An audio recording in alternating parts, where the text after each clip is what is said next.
Hi, guys. Welcome to another episode of Duels. I am your host, K4tlyn, and my co-host today is Sgtkellogg, and we are Torchfork Mob. We are joined today by Max and Sukie from Tiltfactor. Hi, guys. Hi. And we are discussing their game, Crowded Dungeon, which Kellogg should be playing today for you guys. Indeed, I will. I'm sorry, no Mario Kart tonight. We are talking to these guys, and this is going to be an awesome game, so you guys should stay tuned. Alrighty. So, guys, how are you doing tonight? Pretty all right. We're excited to talk about Crowded Dungeon. Yeah, it is pretty exciting. So, tell us, how did you guys meet? Well, so I guess a little bit of background on our organization first, if that's okay. No, that's great. Kind of works together. Even better. Cool. So Tiltfactor is a game design research lab at Dartmouth College, and it's run by Professor Mary Flanagan. And she teaches a game design course at Dartmouth. When I was an undergrad, and Sukie was a I just started. We both wanted to take. Ended up taking the class. And then afterwards, we approached Professor Flanagan and said, can we help out with the research at Tiltfactor? And then ever since then, we've been working with Professor Flanagan and with each other on all sorts of strange games. Nice. So you guys actually have both since graduated from the program, and you are full-time staff at Tiltfactor? Is that how it works? I'm a senior game designer at Tiltfactor. I'm basically a researcher helping produce the games and study the games and design the games. Yeah, and I'm one of the designers and the project manager. So I think that this is the first time that we've spoken to someone like you guys who actually do a lot of research with your games, and the games themselves are, part of social research. Can you tell us actually a little bit about that and maybe how Crowded Dungeon is perhaps research, since it is, very much a responsive game? Yeah, so we do all sorts of different types of research at the lab. So we'll make games with particular goals in mind, and we'll study their efficacy. So for example, we made a game called Pox, which is a game about vaccination. It's trying to encourage players to vaccinate more. We'll also do things like, let's see, what's another good example. So we'll also do things. We'll study existing games to see kind of what impacts they have on their players. So we did a study on Cards Against Humanity. Can't tell you more about that yet, but we're hoping to publish a paper on it soon. Oh, that'll be interesting. It's got some very interesting findings. What's your favorite study that you guys have published that you can talk about? Well, so one that's really interesting is. This Pox game, this was many years ago. This was actually one of our first tabletop games. We studied Pox versus an iPad version of the game. So it's a board game, actually. We studied an iPad version played in exactly the same way. So we had two players sitting across the table from each other, either with the board between them or an iPad between them. We found while the tabletop version of Pox made players have more positive attitudes towards vaccination and also improved their systems thinking abilities, we found that the iPad version did none of those things. Really? This is not a set finding, but it's we think a really important one. So we've been kind of working with what the difference between digital and tabletop games are, and kind of what things forward. So that's a really interesting finding. That doesn't bode very well for gamers right now. Have you found that trend happens with more than just that game, where you don't get the results you expected with digital, but you do with print? It depends on the game. So what we found was we launched a whole ship of research on this, and we were like, why is this the case? How can we fix that? And what we found is it looks like digital media in general. It's not just games. So whether that's reading on an iPad versus reading on paper, or playing a game, players have, I hope I'm going to get this right. I'm not a psychologist. Higher levels of construal when on non-digital, when doing non-digital media versus digital media. And what this means is basically when you're not doing something digitally, you're focused more on the big picture, and you're focused more on the details when you're doing something digitally. Right. And both of those are useful. They're useful for different things. So to be clear, when you hear those results, we're not saying, when you interpret it, it's not saying digital versus analog so much as what's the context in which maybe having an analog game is going to be more advantageous as opposed to depending on what you're trying to do, like a digital format may be way better. That's it's just trying to figure out what context, which one may be better than the other. And do you have any thoughts or preliminary results on why that might be, or you've just seen this distinction? We don't know the mechanism yet. No, we don't know why that's happening. Gotcha. Still very fascinating. Bringing things back to Crowded Dungeon, obviously, because of the way that you guys make your games, you have, a purpose for this game. You have a reason why you made it. Like, what led you to make Crowded Dungeon, and why did you choose digital over analog? So one whole wing of our research is what we call metadata games. They're basically games that collect data. And the very first of these games was a project that was. Do you want to talk about metadata games that you were working on for a long time? Yeah. So the idea of metadata games is trying to combine the idea of crowdsourcing, or what some people are calling the citizen activist, or the volunteer, right? Trying to help with a certain project. In science, there's pretty well-known cases, like this one game called Folded from University of Washington. It's just a protein folding game, but in 10 days, a group of people playing this cool puzzle game actually solved a folding for an HIV virus that took scientists over 15 years before.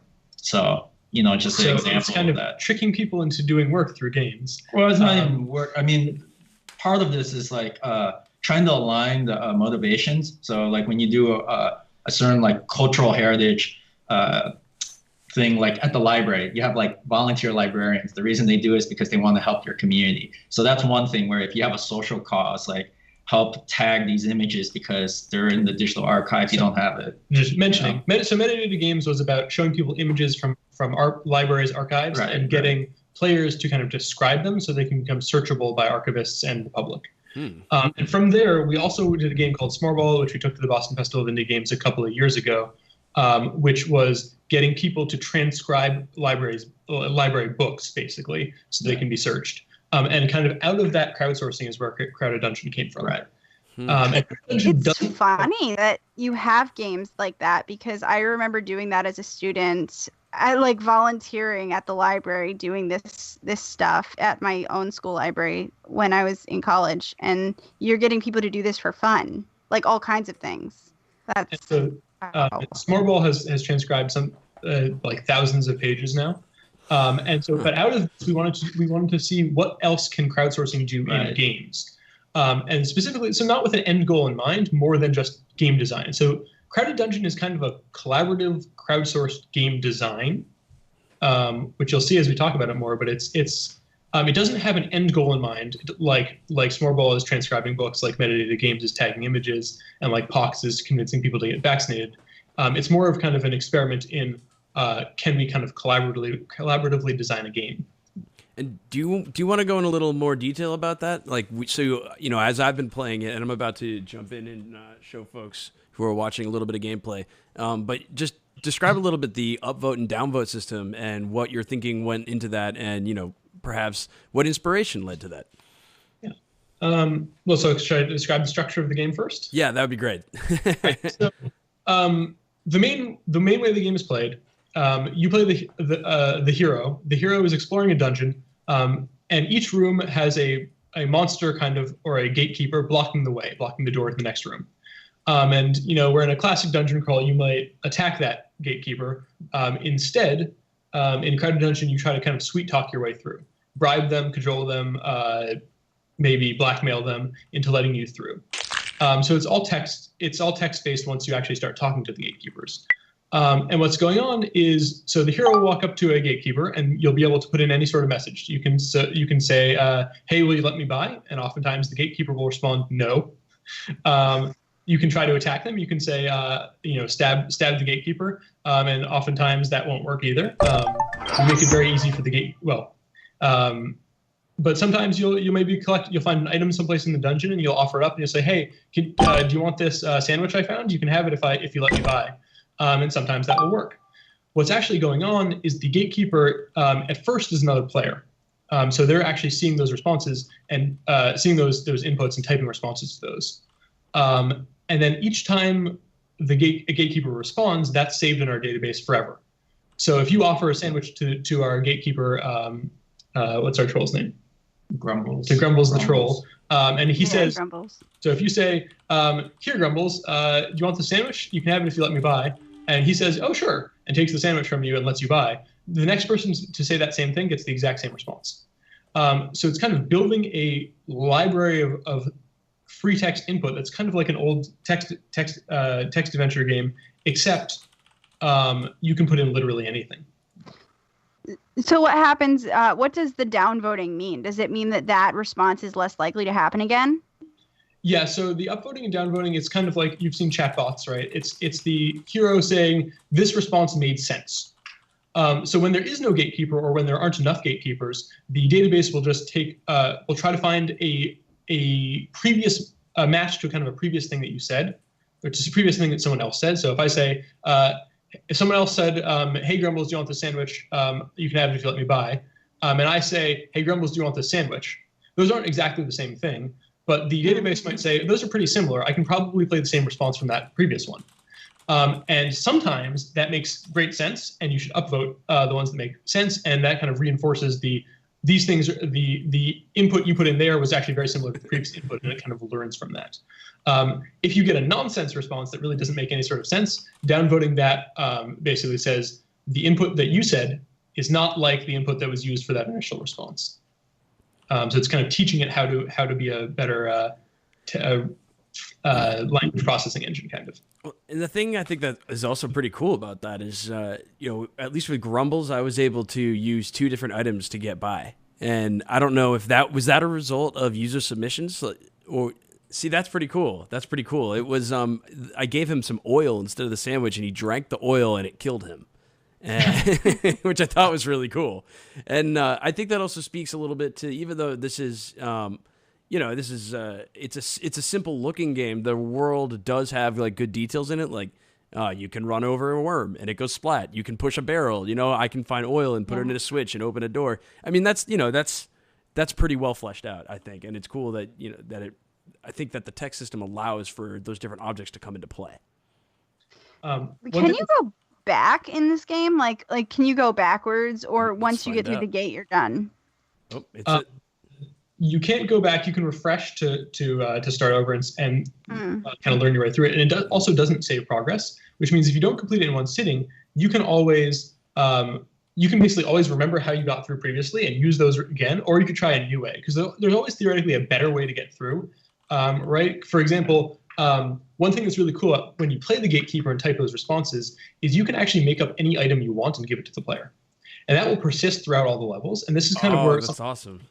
Yeah, this is where some of the interesting kind of game design comes in, because if a player is playing Grumbles the Troll and the hero comes up and says, hey, I've got the sandwich, do you want to buy it from me? And that gatekeeper says, oh, sure, and says, here, I'll take the sandwich, and gives you a doubloon or something. You can then use that doubloon to bribe somebody else in a future room. That's hilarious. Actually, that happened to me. Not quite that, but I gave him the sandwich, and he gave me half a sandwich back. Which I thought was hilarious. I was thinking I wanted to go back because I never figured out that you could get that oil and, open that gate that Kellogg just did. But later there's someone who cries and you can loop the door with their tears. And I was like, maybe I can go back and use their tears on that first lever. This is driving me nuts. Oh, you see, you got to grab oil out of the oil lamp and then put that on the lever. You can't go backwards with the item. I can't use her tears to open the lever. No, not yet. But theoretically, like it's also completely reasonable that you could talk with Grumbles, make him cry if the player playing the gatekeeper is so inclined to give you the tears, and then try to use those on other stuff. So, when you have a lot of players playing this, like I imagine that like everybody can play this at the same time when you guys actually release it to the public. So what happens with the troll factor? People are going to not always type in nice things, especially when they're playing with other people. And that's part of the fun of gaming. A lot of people are just total jerks. And we've seen this in Jackbox where, we're doing a lot of this downvoting, upvoting of answers that we give each other. So how do you expect like the average person is gonna play? our hope is that our gatekeeper system is not going to be overwhelmed with trolls, because it's pretty quick. Okay, you try something, a troll kind of rejects you and doesn't let you go through the door, and then you try again, you get paired with somebody else. It does pair you. Does try to pair you with different gatekeepers every single time, different players. So you're not going to get stuck with a troll who's just rejecting you over and over and over again. Those responses do get saved to the database, but the hope is that basically you would need to the kind of more responses we have, the more granularity we can have with kind of directing people to which responses they get, and kind of the less impact of any one response is. That said, if this were to become, a super popular game, we get tons of trolls, and we would have to start doing some database moderation. We have those tools built into a lot of the other crowdsourcing games, like the ones that, like Smoreball, that's transcribing books and things. But this is a little bit less relevant to us because it's not the end of the world if we get some troll responses. In fact, sometimes it might be fun, especially if it's coming from an actual troll character. So yes, we don't have a super fleshed out way to deal with it right now. We're going to in the future. That's cool. Oh yeah, that's the picture that saved me so many times. Everyone likes that picture for some reason. I never found that picture until now. The hottest picture. Is this this in Penelope's room? What's the picture? I think so. It's a picture of like a blonde guy. The siren. Yeah, that's right. It's a siren. I don't know if it's a dude or a girl, but I can't tell it's just a girl name. So. Well, yeah. So I could see that. I think that with the moderation is there's like a little bit of self-policing here among players, which will hopefully help iron out some troll issues. Well, just along the lines of some of the other projects you were talking about, like what are some of the other social-based games you've worked on? Like, has there been anything that involved like user input quite to this level, or is this the first time you've approached a project like this? This is one of the first times we've done a really multiplayer game. All of the other a digital multiplayer game. The other crowdsourcing games, as I mentioned, Smoreball and metadata games, were they kind of all of the data went to the same place, and so there was lots of user input, and we would do lots of comparison of user input, but they weren't actually directly communicating with one another. And we've got some other multiplayer games. We took our multiplayer trivia game Mindflock to BFIG, not last year, not this BFIG, but the previous one. And that one is a multiplayer trivia game, but it's same room. We haven't had we hadn't been doing kind of over the web or really kind of remote multiplayer until now. So we're excited for this one as the kind of first real multiplayer title. Nice. Well, and speaking of multiplayer, have you had a chance to jump in, Sukie? Let's do it. Yeah. So the part I'm at right now, I haven't been able to get past yet. This has been my bottleneck, but I haven't had this many objects in my inventory either. So I'm hoping that this will be the moment I can get through. So this is one of my favorite parts of one of my favorite things about Crowded Dungeon is that you'd think that the kind of bios and backstories of the characters don't make a difference. But it really does. You can see that. So this is Penelope's room. Penelope's kind of a psychotic little puppet girl. And her room is the hardest to get through because people reject, the gatekeepers have Penelope kill the hero over and over and over again because of that backstory. There's no other reason, right? She's not any harder to pass than anybody else, but she's kind of evil, which means that there aren't that many database responses with her letting people pass. They kind of have to come up with something clever, or we like to make them come up with something clever before Penelope is nice. It's funny because I did her first try. I threw a picture at her because I thought maybe a young girl would really like a boy band poster or whatever it was. I don't know. It was hidden. Maybe she couldn't, look at her favorite idol. So it worked for me, but I wonder what other ways there are to get through. I think maybe you'd have to play her as the gatekeeper to know more about her, because you just, as the hero, you look at all the clues. That's really all you get. It's also part of it's a role. There's a certain level of role-playing element to this that I really like, particularly on the gatekeeper standpoint, because you can make it as creative or as plain as you want. And it's totally depending on the what the hero gives as an answer. So let's see. Well, K4tlyn, didn't you notice though that each character kind of had a bit of an emotional issue or something that in the backstory? Yeah, like the the poor lady later, the merchant. Oh my gosh. Like, so I always explore everything, and I felt so bad for this person because the first thing I did immediately was steal everything in sight. And then she goes, "Please buy something." And I read the thing about her sick husband, and I felt terrible because I stole everything in sight already. Right. But then but her response didn't make sense to me because I thought it would be like the torture person where if you give her the thing that you stole, she'll get mad at you for going through her stuff. I would think that this merchant would be mad that I stole her stuff because she needs the money, but instead she just started crying. It was very awkward. That must have been hard for her. Well, no, her tears lubed the door up, so we're good. But like, and so it is kind of dependent on how much the gatekeeper does want to play along with the backstory, right? And one of the kind of issues from a narrative standpoint is that you do get a lot of fragmented responses. So like one response could make complete sense, and the other one could be in character kind of, and one could not. And that's one of the things we hope to work on going forward is kind of convincing our gatekeepers, or ideally building a gatekeeper community of people who want to kind of play the character. When Sukie says role playing, he really means the kind of tabletop role playing as opposed to the kind of RPG that we're used to in digital games. I got murdered. I play a ton of tabletop, so I was like, I've tried through this whole thing. I found it fun to like try to think of responses to give them that would be kind of like me thinking about their situation. Like, here, I have the thing for you, or like, the poor scientist, I stepped on all of his slugs and then I realized what they were for. It was very this whole thing does actually play weirdly like D&D should play. So I found that to be really interesting. Yeah, I actually kind of felt that too. It's like it's like a crowdsourced dungeon master in a funny kind of way. Yeah, exactly. The gatekeepers are very much dungeon masters. Actually, when people kind of first play the gatekeeper, I see them playing them as the monster. But really what we want them to do is be playing them as the world, kind of.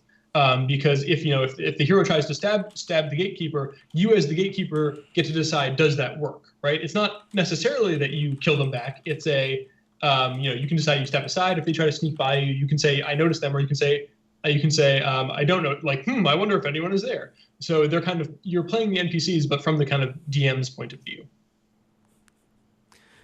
So you had mentioned earlier that you had also a fair amount of involvement with making board games. Did you want to talk a little bit about your research in that area as well? Sure. So we're kind of, when we say we make games, people usually assume we just make digital games, but we make all sorts. So we've made digital games like this one. We've made board and card games. We've also made like weird performative games and experimental, all sorts of stuff. We've done some interesting research on tabletop games. Yeah. One of my favorite studies is, I can actually go get the game. Which one? Oh yeah. So this is what Max is getting is some of the party games, party card games that we've worked on. Nice. So, So you were asking earlier about kind of interesting research that we've done. One of them is around this game. So Awkward Moment is kind of, so it was actually being developed around the exact same time as Cards Against Humanity. We both off apples to apples.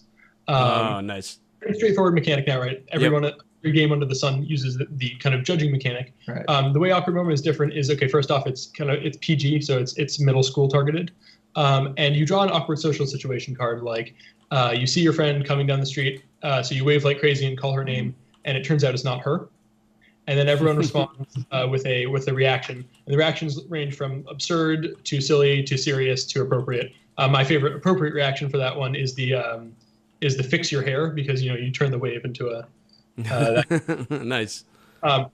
What's actually going on in this game is that it was part of a project to combat gender bias in science, technology, engineering, math fields. Oh wow! It's one of our kind of other tracks of research is combating biases through games. And that doesn't sound really fun, right? So the research we did here actually was, okay, first off, is this game having an impact? And second off, what things make a game more effective at combating biases? So what we found here was, so what's going on is like 25 maybe % of the moment cards in the deck have something to do with gender bias in STEM or bias in STEM or gender bias in general. So an example of that is you see a t-shirt at the mall, a store at the mall selling t-shirts for girls that say math is hard. This is from the headlines. This happened a couple of years ago. And everyone gets to respond to that. And so they're fairly subtle. When we take this to middle school audiences when we were doing our playtesting, they were just shrieking and having so much fun with the pop culture references. They didn't at all notice any of the gender bias stuff in a good way. It was still having an impact. And so we found that players, after playing Awkward Moment, let's see, what things did they do? They associated women with science, something like, I think it was tripled. They tripled their associations with women in science. About right. Wow. So our group that didn't play the game, well, we used all sorts of psychology measures. And one of the measures we used for this game was we said, here are 6 characters in our upcoming game, 3 men, 3 women, but we don't know what professions they should be, match the characters to the profession.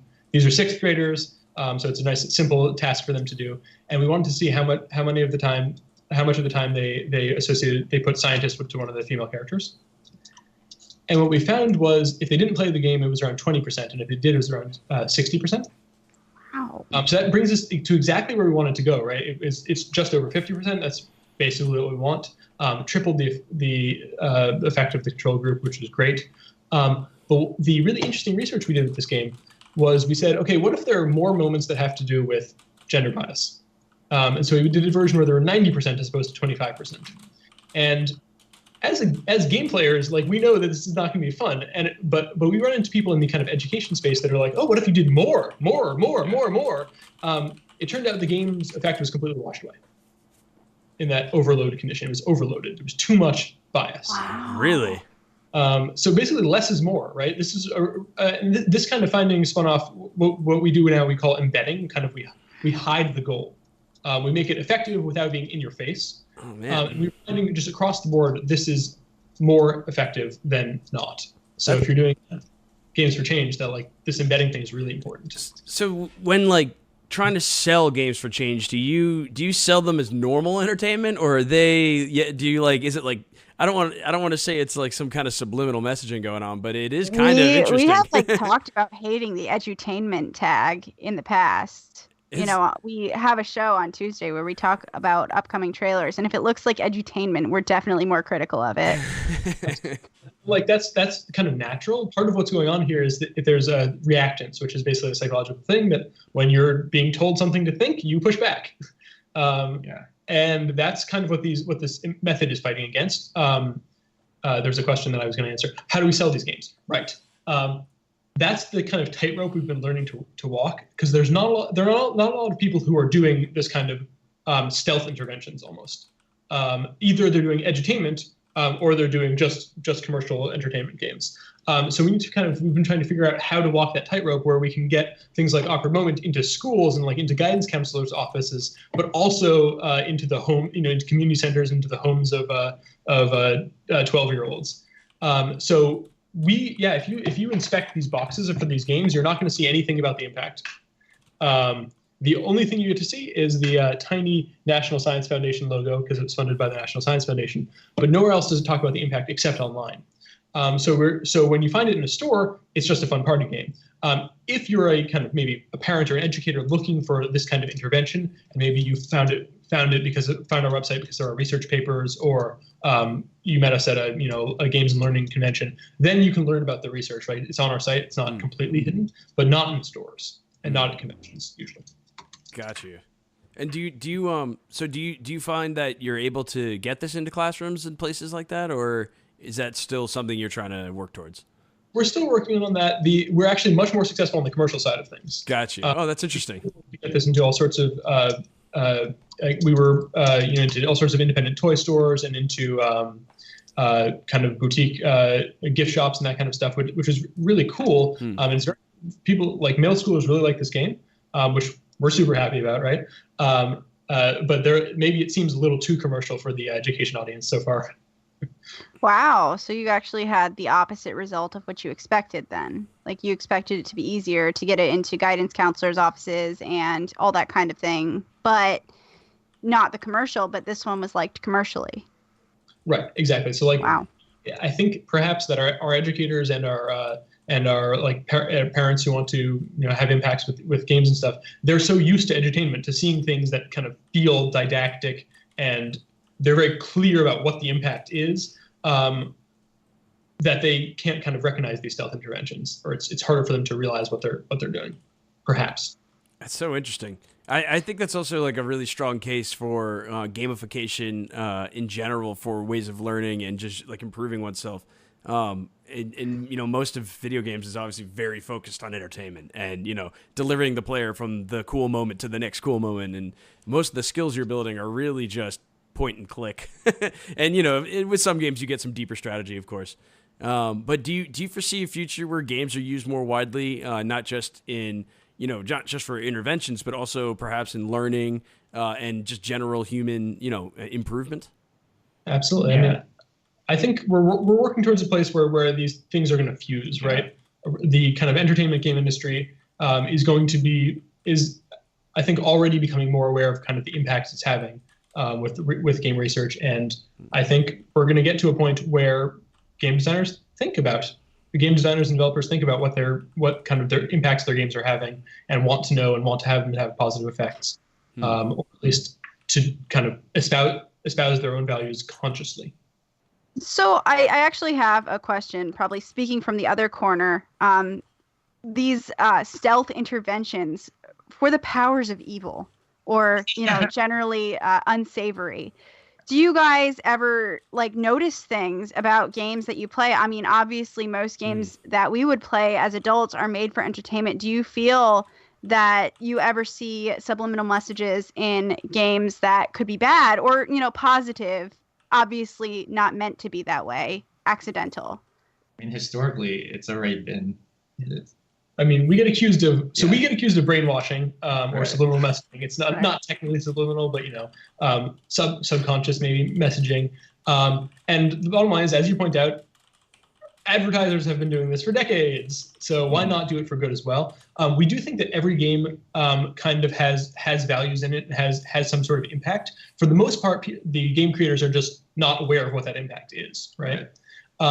Certainly, there are some designers and developers who are very aware of what their impact is, and they're having that they're using it obviously to make more money, whatever, through psychological research. Obviously, Skinner boxes and variable ratio rewards in mobile games has been a big topic over the past decade. Like Clash of Clans type games, and Candy Crush are the two that defy reason for me.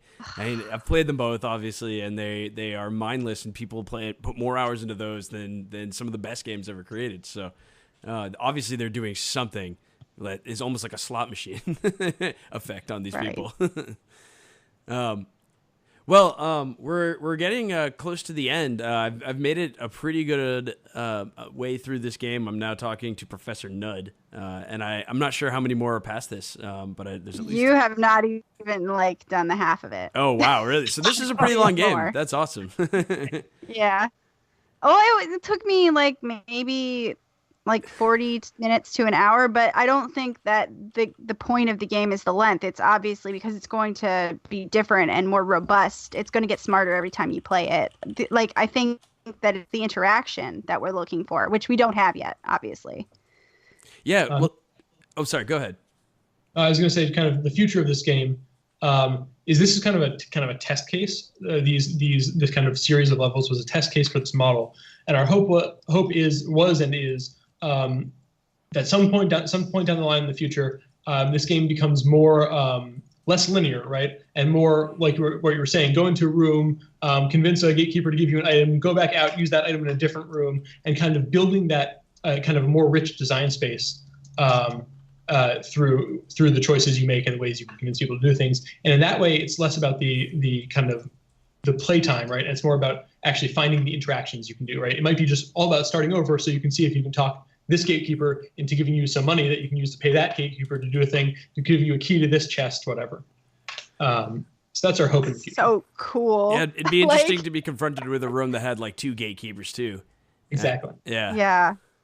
Oh my gosh. Like the possibilities are so exciting. Like the actual starting to play it, I was like, oh, this is neat. I wish that I could play this with other people because it could get really fun. Yeah. And are you able to give us a timeline for when you think this game might be released?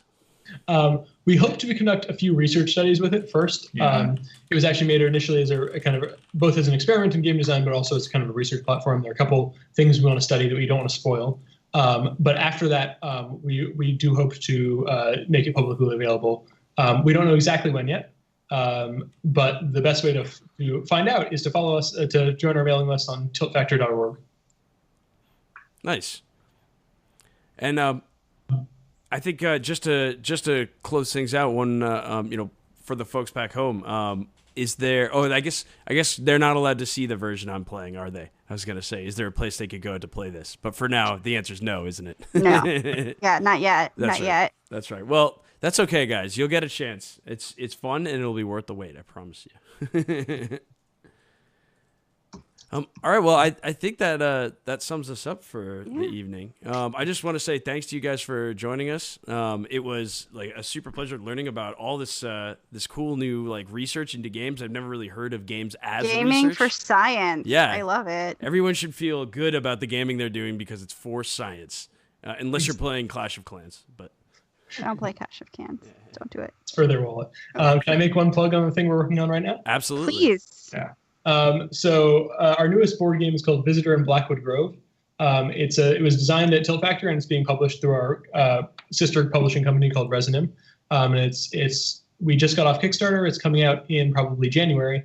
You should check it out. It's a 15-minute party game where one player makes up a secret rule and everyone else is trying to guess that rule by testing objects. And the player wants to make it. It's an 80s alien game where the alien is trying to make the kid guess the rule, but not let the evil, nefarious agents guess the rule. Because if the agents do it, then the alien gets dissected, and if the kid does it, then the alien gets saved. So imagine like 20 questions combined with E.T. and Stranger Things. What's the general age group that you hope to be playing this game? Like, is it for everybody? Is it for adults? Is it for kids? We've done a bunch of games that are kind of more segmented. This game has been working really well with mixed groups. Mixed groups, okay. I think we've played it as young as 8, and it's been working really well with them. And adults have been enjoying it a lot. I enjoyed it a lot. Nice. Well, folks, make sure you check that out, and also make sure you go to tiltfactor.org. There's lots of different games there that you can take a look at. Again, a lot of them are research-based, but that doesn't mean they're not fun. I've had a really good time playing Crowded Dungeon. I think you've got a super unique idea here, and I can't wait to see this just deployed in mass and released onto the internet. And, for all of the glory and mayhem that will cause. Well, thank you so much. Yeah, thank you very much. All right. Up next, by the way, guys, we have some Mario Kart 7. Anybody who would like to race can. And then after that, we're going to be playing some party games, just like these guys made. That's it's going right. to be awesome. That's right. Sukie and Max, if you're around, it's 9 o'clock Eastern. We're going to be doing some group games online, so please join us if you would like. Sounds great. All right. Keep your torchforks lit, guys. I think we're closing out now. All right. Have a good night, everybody.